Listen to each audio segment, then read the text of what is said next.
The gloves seem to have come off yesterday, with several key battles emerging between the PAP and its opponents on the other side. So with the Workers' Party, the PAP is characterizing them as PAP lite. It takes a position from where the PAP is and then one slight half step to the left, and asking them about what trade-offs it means for policy and the cost of those policies. And we saw the Workers' Party chief, Pritam Singh, come back quite strongly on that to say, well, if that's the case, then please adopt all the ideas in our manifesto and implement them. And also saying that it is the Workers' Party that has asked tough questions which the PAP MPs either can't or won't, and giving some examples of that. So I think you'll see a comeback on that as well.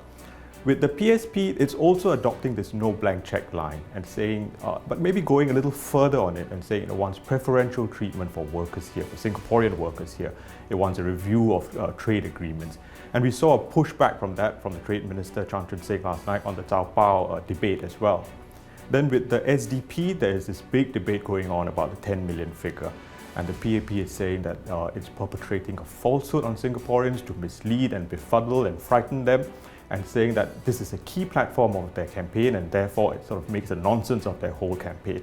And I'm sure the SDP will want to come back and answer that issue as well. So we will see those issues playing out over the next few days.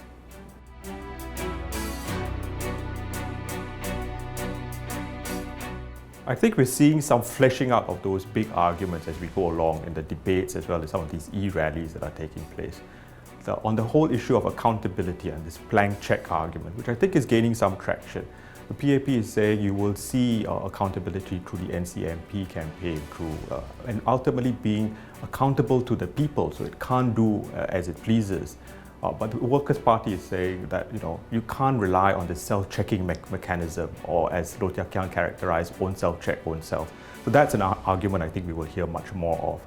With the SDP, it's really about character and integrity, and the PAP has made this a big issue in previous elections. I think it will continue to hammer home on that point.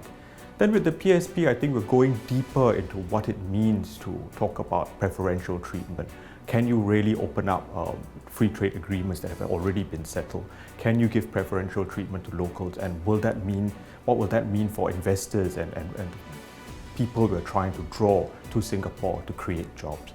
So we will see those issues going deeper, and this week in the Sunday Times, our Insight package will focus on these big issues and how they might have a significance for voters as they go to the polls next Friday.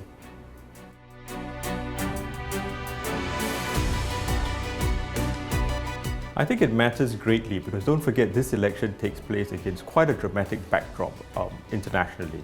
COVID-19 has changed the world in very fundamental ways. If you think about US-China relations, it seems to be getting worse by the day. You think about the changes in the supply chain, that's also been disrupted quite dramatically. And then you have the whole digitalization of the economy. We're all learning to work from home and people can work from anywhere. You have robotics and you have AI. And these have major implications for a trading nation for Singapore, which is so reliant on being connected and linked up with the rest of the world. So the debates we're having here have to be set against that context. And I think PM made a point in one of his speeches about how winning the election is a huge mountain to climb for all parties. But the bigger mountain is what happens beyond the election and how we're going to deal with the crisis. And I think as voters go to the polls next Friday, many of us are going to have in our minds, who do we want at the table making those big decisions about how to take us all forward. So I think those will be some of the big issues we will see playing out over the next few days.